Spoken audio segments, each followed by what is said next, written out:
Hello दोस्तों, Sandeep Sharma tax solution के YouTube channel पर आप सभी का स्वागत है। मैं संदीप शर्मा आज आपके लिए लाया हूँ एक नई वीडियो। आज हम देखेंगे आरसीएम और रेंट की एंट्री टैली में कैसे करें।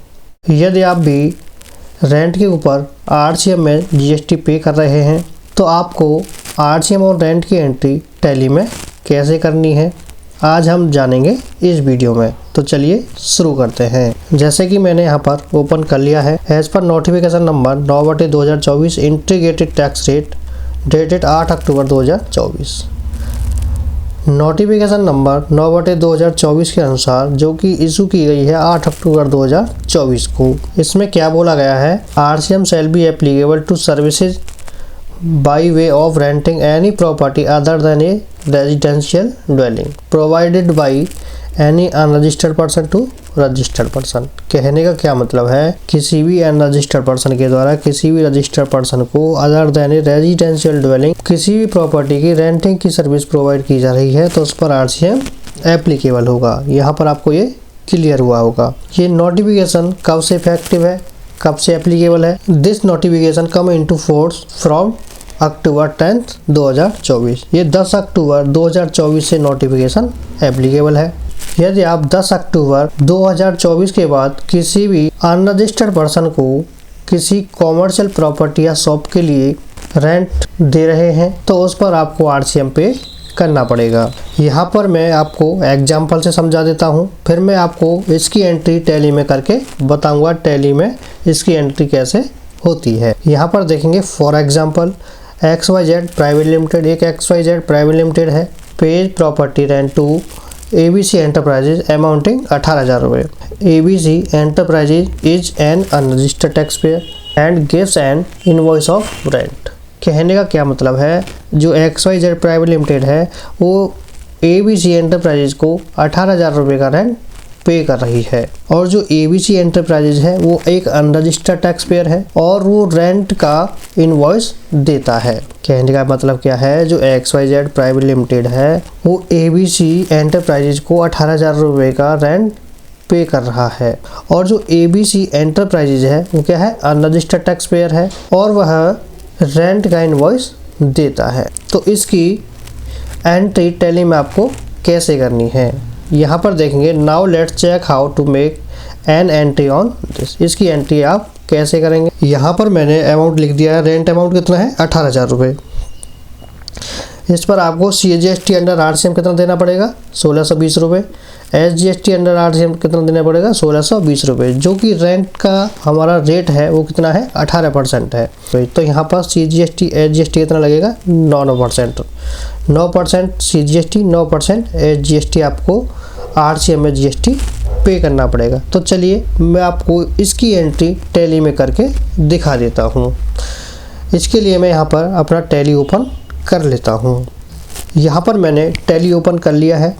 सबसे पहले यहाँ पर देखेंगे मैंने कंपनी यहाँ पर क्रिएट कर रखी है XYZ प्राइवेट लिमिटेड। आरसीएम की एंट्री करने के लिए आपको कुछ लेजर्स क्रिएट करने पड़ेंगे। लेजर क्रिएट करने के लिए आपको जाना है यहाँ पर क्रिएट पर आपको एंटर करना है। क्रिएट पर एंटर करने के बाद आपको जाना है लेजर पर आपको एंटर कर देना है। लेजर पर एंटर करने के बाद सबसे पहले हम यहाँ पर बनाएंगे रेंट एक्सपेंस का लेजर। तो यहाँ पर मैं रेंट एक्सपेंस का लेजर बना देता हूँ। यहाँ पर टाइप करूँगा मैं रेंट एक्सपेंस। यहाँ पर मैंने रेंट एक्सपेंस लिखा, अंडर करेंगे इसे इनडायरेक्ट एक्सपेंस। यहाँ पर मैं इनडायरेक्ट एक्सपेंस कर देता हूँ। इसके बाद यहाँ पर नॉट एप्लीकेबल रहेगा, GST एप्लीकेबिलिटी यहाँ पर एप्लीकेबल रहेगा। इसके बाद यहाँ पर HSN या SSC डिटेल्स क्या रहेगी, स्पेसिफाई डिटेल्स हियर यहाँ पर करूँगा मैं। इसके बाद यहाँ पर HSN कोड डाल दूँगा। यहाँ पर HSN कोड डाल दिया मैंने। इसके बाद यहाँ पर डिस्क्रिप्शन में आप रेंट एक्सपेंस भी लिख सकते हैं। इसके बाद है GST रेट डिटेल्स, यहाँ पर स्पेसिफाई डिटेल हियर करूँगा मैं। यहाँ पर टैक्सेबिलिटी टाइप टैक्सेबल रहने दूंगा, GST रेट कितना कर दूंगा यहाँ पर 18%। टाइप ऑफ सप्लाई सर्विस ही रहने दूंगा। इसके बाद यहाँ पर मैं एंटर करके एक्सेप्ट कर दूंगा। एक्सेप्ट करने के बाद यहाँ पर मेरे को एक लेजर और क्रिएट करना पड़ेगा जो कि है आरसीएम का। आरसीएम यहाँ पर आप ब्रैकेट में रिवर्स चार्ज भी लिख सकते हैं। यहाँ पर मैंने रिवर्स चार्ज लिख दिया है। ये जाएगा करंट असेट्स के अंदर। यहाँ पर मैं करंट असेट्स ले लूँगा। इसके बाद एंटर करके यहाँ पर आपको ये एक्सेप्ट कर लेना है। एक्सेप्ट करने के बाद आपको एक CGST का लेजर बनाना है। ये जाएगा ड्यूटी एंड टैक्सेज के अंदर। ड्यूटी एंड टैक्सेज के अंदर यहाँ पर आपको टाइप ऑफ टैक्स में GST सेलेक्ट करना है। इसके बाद टैक्स टाइप में यहाँ पर आपको CGST ले लेना है। इसके बाद सिंपल एंटर करके आपको एक्सेप्ट कर देना है। इसके बाद SGST का एक लेजर बनाएंगे। ये भी ड्यूटी एंड टैक्सेस के अंदर जाएगा। यहाँ पर आपको टाइप ऑफ टैक्स में GST ले लेना है। इसके बाद टैक्स टाइप में आपको यहाँ पर UT GST आपको सेलेक्ट करना है। यहाँ पर आपको सिंपल एंटर करके एक्सेप्ट करा देना है। इसके बाद एक लेजर हमें ABC एंटरप्राइज का क्रिएट करना है, जिसको XYZ प्राइवेट लिमिटेड रेंट पे कर रही है।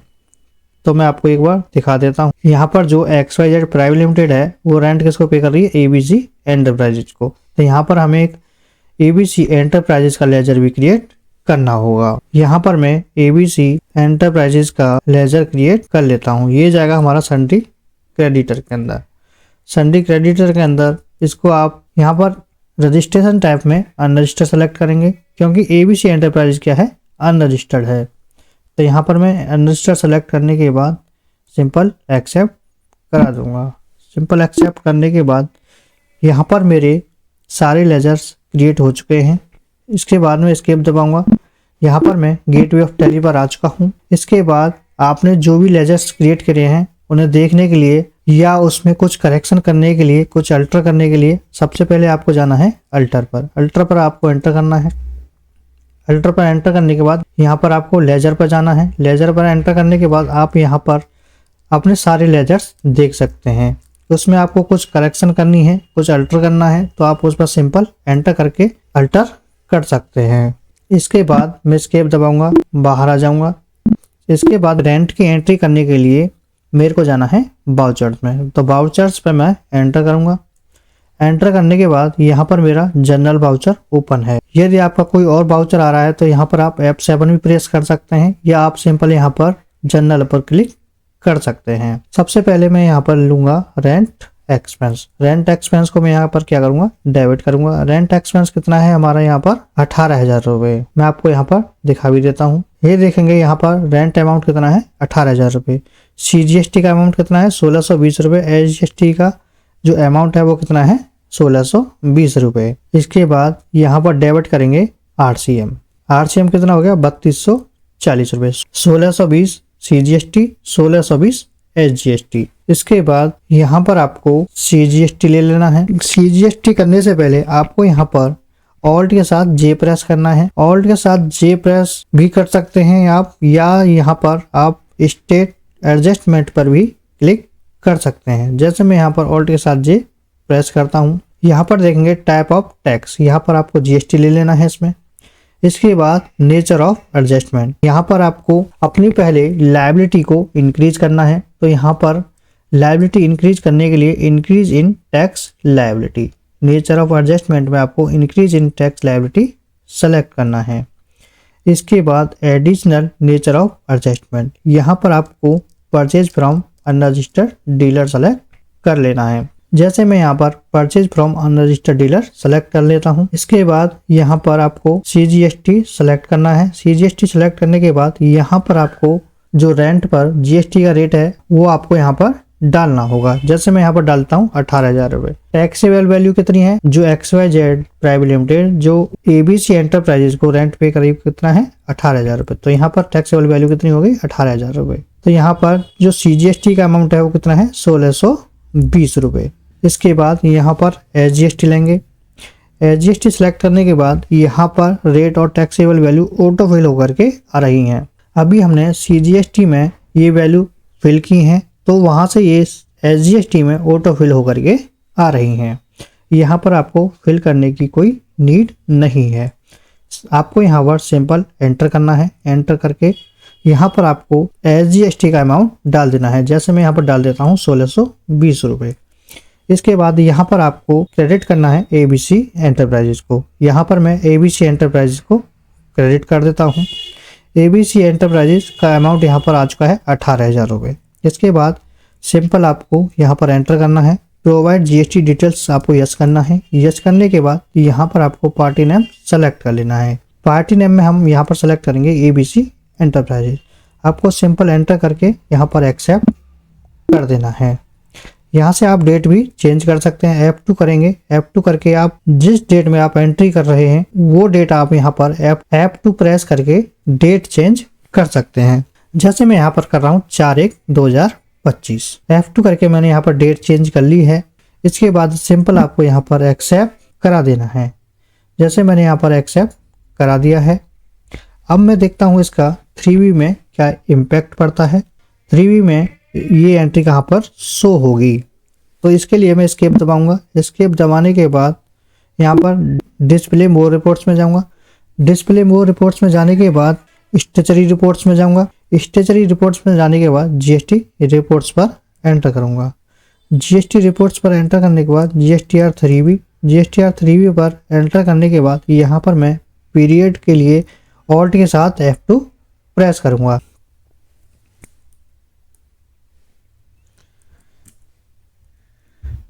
यहाँ पर मैंने पीरियड सेलेक्ट कर लिया है। पीरियड सेलेक्ट करने के बाद आपको जाना है tax on outward and revered charge inward supply, इस पर आपको एंटर करना है। एंटर करने के बाद यहाँ पर देखेंगे inward supply applicable for revered charge.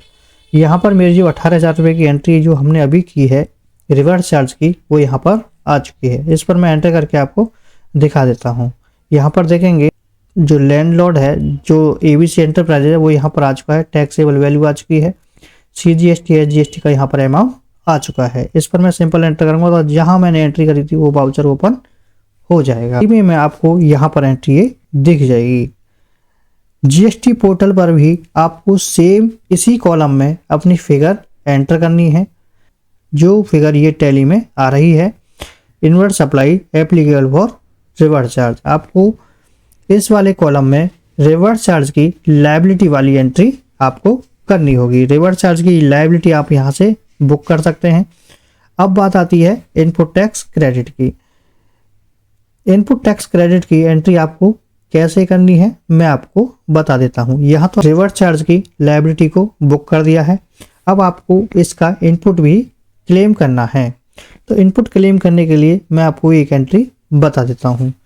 Input tax credit के लिए आपको एंट्री कैसे करनी है, इसके लिए आपको आ जाना है गेटवे ऑफ टैली पर। जैसे मैं यहाँ पर गेटवे ऑफ टैली पर आ चुका हूँ। इसके बाद आपको जाना है वाउचर्स में। वाउचर्स पर आपको एंटर करना है। एंटर करने के बाद यहाँ पर आपको लेना है सीजीएसटी। सीजीएसटी को आपको यहाँ पर डेबिट करना है। यहाँ पर लिखेंगे 1620 रुपये। सबसे पहले आपको यहाँ पर करना है स्टेट एडजस्ट। इसकी शॉर्टकट है ऑल्ट के साथ जे भी आप प्रेस कर सकते हैं। जैसे मैं यहाँ पर ऑल्ट के साथ जे प्रेस कर लेता हूँ। ऑल्ट के साथ जैसे ही जे आप प्रेस करते हैं तो यहाँ पर टाइप ऑफ टैक्स में आप जीएसटी सेलेक्ट करेंगे। इसके बाद नेचर ऑफ एडजस्टमेंट में आप इस बार इनपुट टैक्स क्रेडिट को इंक्रीज कर रहे हैं। पहले आपने क्या किया था, इंक्रीज इन टैक्स लायबिलिटी, आपने पहले टैक्स लायबिलिटी को बढ़ाया था। इस बार आपको इनपुट टैक्स क्रेडिट को इंक्रीज करना है। इस बार हम इनपुट टैक्स क्रेडिट की एंट्री करने जा रहे हैं, तो इसके लिए हमें increase in input tax credit पर एंटर करना है। Increase in input tax credit यहाँ पर सेलेक्ट कर लेना है। इसके बाद एडिशनल नेचर ऑफ एडजस्टमेंट, इसमें आपको सेलेक्ट करना है परचेज फ्रॉम अनरजिस्टर्ड डीलर। यहाँ पर आपको purchase from unregistered dealer select कर लेना है। इसके बाद यहाँ पर आपको सीजीएसटी सेलेक्ट करना है। सीजीएसटी सेलेक्ट करने के बाद यहाँ पर आपको जीएसटी का रेट डाल देना है जो रेंट के ऊपर एप्लीकेबल है। यहाँ पर डालेंगे 18%। यहाँ पर 18% डालेंगे। टैक्सेबल वैल्यू कितनी है, 18,000 रुपये, जो XYZ private limited ABC enterprises को रेंट पे कर रही है। इसके बाद यहाँ पर डेबिट करेंगे एसजीएसटी। एसजीएसटी यहाँ पर जो डिटेल्स हैं वो ऑटो फिल होकर के आ रही हैं। ये कहाँ से ऑटो फिल होकर के आ रही हैं, जो अभी हमने सीजीएसटी में डिटेल्स फिल की हैं वहाँ से ही ऑटो फिल होकर के आ रही हैं। इसके बाद सिंपल आपको एंटर करना है। यहाँ पर डालना है 1620 रुपये। इसके बाद यहाँ पर आरसीएम को क्रेडिट कर देना है 3240 रुपये। इसके बाद सिंपल आपको यहाँ पर प्रोवाइड जीएसटी डिटेल आपको यहाँ पर यस कर देनी है। जैसे मैं यहाँ पर यस कर देता हूँ। यस करने के बाद यहाँ पर आपको पार्टी नेम सेलेक्ट कर लेना। जैसे मैं यहाँ पर सेलेक्ट कर लेता हूँ एबीसी एंटरप्राइजेज। इसके बाद यहाँ पर आपको सिंपल एंटर करके एक्सेप्ट करा देना है। एक्सेप्ट करने के बाद आपको आना है गेटवे ऑफ टैली पर। जैसे मैं यहाँ पर गेटवे ऑफ टैली पर आ चुका हूँ। अब इसका 3V में क्या इम्पैक्ट हुआ होगा मैं आपको दिखा देता हूँ। इसके लिए आपको जाना है डिस्प्ले मोर रिपोर्ट्स पर। यहाँ पर मैं डिस्प्ले मोर रिपोर्ट्स पर एंटर करूँगा। इसके बाद स्टेशनरी रिपोर्ट्स में जाऊँगा। स्टेशनरी रिपोर्ट्स में जाने के बाद GST रिपोर्ट्स पर एंटर कर दूंगा। GST रिपोर्ट्स पर एंटर करने के बाद यहाँ पर मैं जाऊँगा GSTR 3V पर एंटर करूँगा। यहाँ पर मैं पीरियड सेलेक्ट कर लूँगा Alt F2 प्रेस करके। Alt F2 जैसे मैं प्रेस करता हूँ यहाँ पर मैं पीरियड सेलेक्ट कर लूँगा। यहाँ पर मैंने पीरियड सेलेक्ट कर लिया है। इसके बाद देखेंगे यहाँ पर जो इनपुट टैक्स क्रेडिट की एंट्री है वो यहाँ पर आ चुकी है। यहाँ पर देखेंगे इनपुट टैक्स क्रेडिट अवेलेबल। इसके बाद एंटर करेंगे। यहाँ पर देखेंगे inward supply applicable for reverse charge. यहाँ पर मेरा 1620 रुपये 1620 SGST में आ चुका है। जो मैंने RCM में लायबिलिटी बुक की थी 1620 रुपये की CGST में, 1620 की SGST में, उसका मैं यहाँ पर इनपुट भी क्लेम कर सकता हूँ with in same month. Same month में मैं लायबिलिटी RCM की बुक करूंगा। उसके बाद उसी मंथ में मैं उसका इनपुट टैक्स क्रेडिट भी क्लेम कर सकता हूं। जो RCM की लायबिलिटी है वो आपको कैश में ही पे करनी होगी, वो आप किसी इनपुट टैक्स क्रेडिट से एडजस्ट नहीं कर सकते। रिवर्स चार्ज की जो लायबिलिटी है वो आपको कैश में पे करनी होगी। उसके बाद उसी मंथ में आप उसका इनपुट टैक्स क्रेडिट क्लेम कर सकते हैं, ITC क्लेम कर सकते हैं। अब आपको समझ आया होगा। यदि आप किसी अनरजिस्टर्ड व्यक्ति को कमर्शियल प्रॉपर्टी या कमर्शियल शॉप के लिए रेंट पे कर रहे हैं तो आपको उस रेंट पर GST आपको RCM में पे करना पड़ेगा। रेंट पर जो GST आप RCM में पे कर रहे हैं उसकी एंट्री आपको टैली में कैसे करनी है, इनपुट टैक्स क्रेडिट की एंट्री आपको टैली में कैसे करनी है, ये सब आपको समझ आ गया होगा। मुझे आशा है ये वीडियो आपको अच्छी लगी होगी। यदि वीडियो अच्छी लगी है तो वीडियो को ज़्यादा से ज़्यादा लाइक करें, शेयर करें और हमारे चैनल को सब्सक्राइब कर लें। बेल के आइकन को दबाना ना भूलें जिससे कि आने वाली वीडियो की नोटिफिकेशन आप तक टाइम टू टाइम पहुंचती रहे। चलिए इस वीडियो को यहीं एंड करते हैं, मिलते हैं नेक्स्ट वीडियो के साथ। Thank you for watching.